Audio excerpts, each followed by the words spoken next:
ban landlords. Does that really make sense? Landlords get a bad rep. If you spend max 3 minutes on social media, you would see a lot of landlord hate. Landlords are greedy, landlords are parasites, landlords are responsible for the housing crisis. I even saw one that said Chairman Mao should do what he did to modern day landlords. So a landlord's actually the bad or the evil villains that they are painted out to be. So in this video, we're going to break down what would happen if we ban landlords, get rid of them, throw them off the bridge.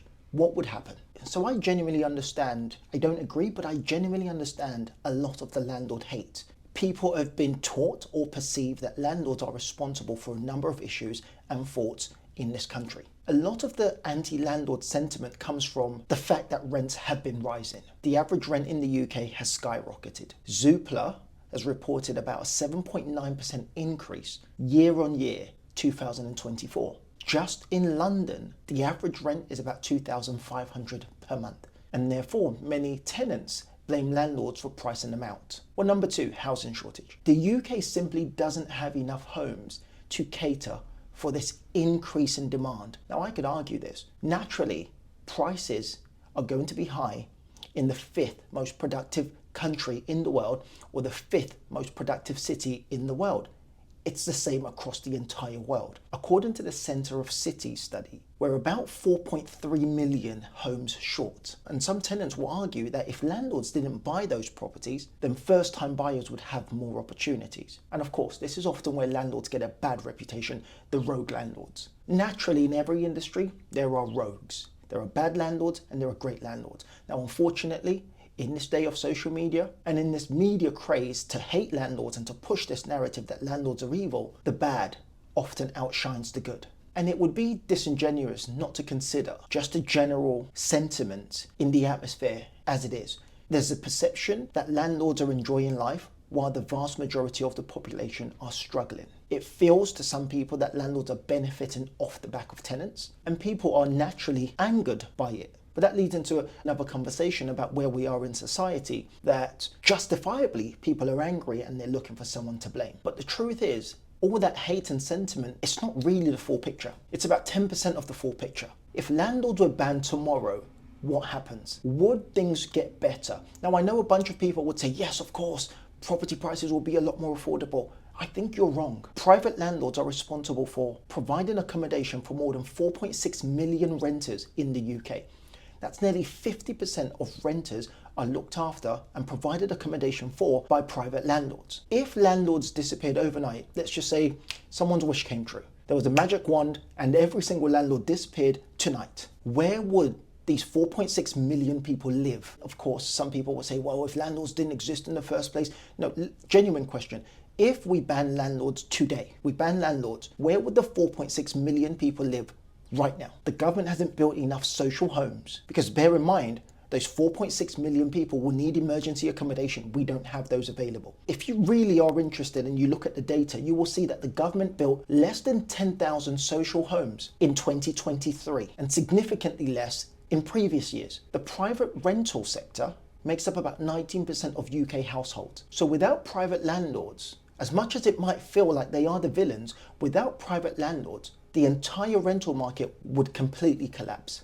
So yes, while you are wishing, while you're on your knees praying to whoever you believe in, while you are campaigning on the streets to ban landlords, let's for 1 second look at the full picture and consider what would happen to the rental market if landlords were banned today. I understand the frustration here because I'm about to talk about money and the value and the economic value that landlords bring to market. But I understand why people don't care and why people are still frustrated, because the economic value is not trickling down and it's not coming to renters or first-time buyers or the working class. To hear me talk about how much money landlords are producing in taxes and in services, it means absolutely nothing, because the government is squandering that money and it's not helping the people it should help. But let's be objective and let's still talk about it. Landlords genuinely contribute to the economy. It's undeniable. Now, if you don't feel it, then of course you would say they don't contribute.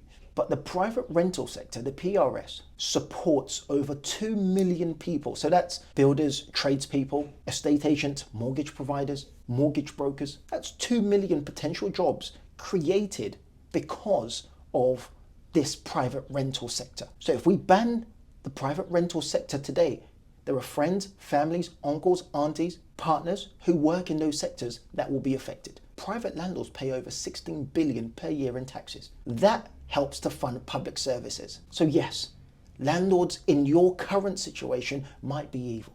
Yes, a proportion of your salary is going to landlords, but 16 billion is also going to public services that you benefit from. Now, if you don't benefit from them, it's simply because your government is misusing funds and wasting funds. But landlords are contributing 16.5 billion every single year in taxes. The truth is this, actually, if large-scale private landlords left the market, guess who would step up? Who would genuinely step up? Because that leaves a void. So if all individuals left the market as required and requested, we ban the small private landlords, who would step up? Because there's a gap. Who has the capacity to step up? Well, it's the institutional investors, it's the businesses, it's the organizations, it's the banks, it's the finance company, it's the Blackstone. They will step up. And whether you like to accept this or not, or whether you like to try it or not, when the corporate organizations step in and become your landlords, there is no soul. It's profit, profit, and profit. Rents will go up because they have cost and they have investors to pay back. So maybe it's worth considering, before you rob your Aladdin's lamp, to ban every single landlord. It's worth understanding the full picture here. Now, this isn't a cry for landlords, because somebody's going to mention in the comment section, oh look, landlords are whinging. No, landlords are not whinging. Landlords are genuinely having a hard time, but realistically, this is to help you understand the full picture. You can't make an analysis unless you consider both parts. Let's have this discussion. If landlords were banned today and landlords disappeared from the market today, would prices actually fall? Because this is one of the arguments that I hear online. Landlords are responsible for the increase. Let's get rid of landlords so that prices will fall. No. Even if landlords sold all their properties, there will still be a greater demand than available properties on the market. Everything in life, in business, when running the economy, is based on the supply and demand curve. And unfortunately, we have a growing nation. We have an ever populous nation. People are flooding into this country. We are not building enough homes. There are not enough homes to cater for this immense demand that we have in this country. We need around 300,000 new homes per year to at least start to address our supply issue. We're barely touching 200,000 new homes. So how on earth are we supposed to deal with this? I understand it's easy to blame someone who might look like you, someone who might have grown up like you, someone who might make you feel uncomfortable about your current financial situation, but I promise you, landlords are not the villains here.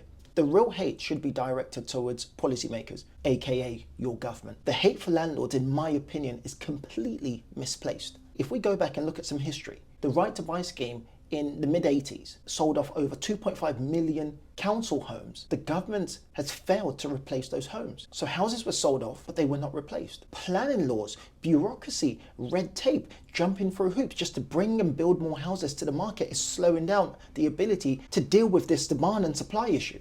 Did you know it can take anything from 5 to 7 years to bring a large-scale development to market? So from getting planning approval to building a property, that's 5 to 7 years. No wonder we have a housing crisis. Oh, let's not forget about the Bank of England hiking up rates, pushing mortgages past 6%, making home ownership harder for first-time buyers or people trying to save to get on a ladder. Landlords are genuinely not the reason why house prices are so high. What genuinely happens in a society, in an economy where landlords are banned? To round this up, number one, rent will go up more. And I think a lot of people fail to understand this because a lot of this conversation is rooted in some sort of hatred, and it's understandable because just the atmosphere in the UK right now is very dark.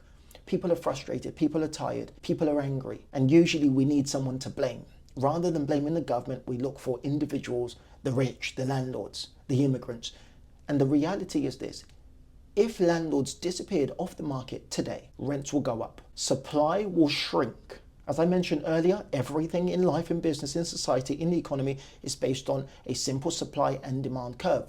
If there are less properties on the market, rents will go up. Now, I want to address something quickly, maybe off script, where everyone simply assumes that if a landlord sells or a landlord exits the market, that property will therefore be available for a first-time buyer to buy. And that is incorrect.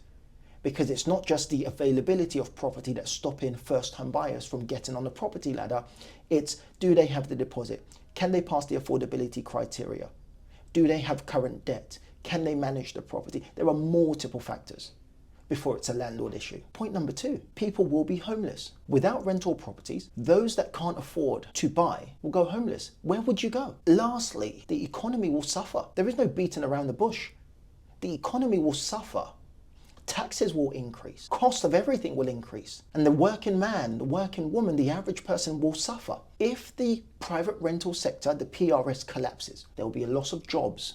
Nearly 2 million jobs. There will be lower tax revenue, remember 16 billion, and there will be mass economic instability. The truth is this, landlords are not your enemy, and I keep saying this in every single video I create. Let's find a way that landlords and tenants can work together to hold our government accountable and to make sure that your hard-earned money stays in your pocket as opposed to disappearing through government waste. The system's genuinely broken, and I understand that, which causes frustration. But if we want change, then we need to focus on more house building. We need better regulations against bad landlords. Yes, I agree. We genuinely need to reform planning policies, and we need genuine government-backed affordable schemes.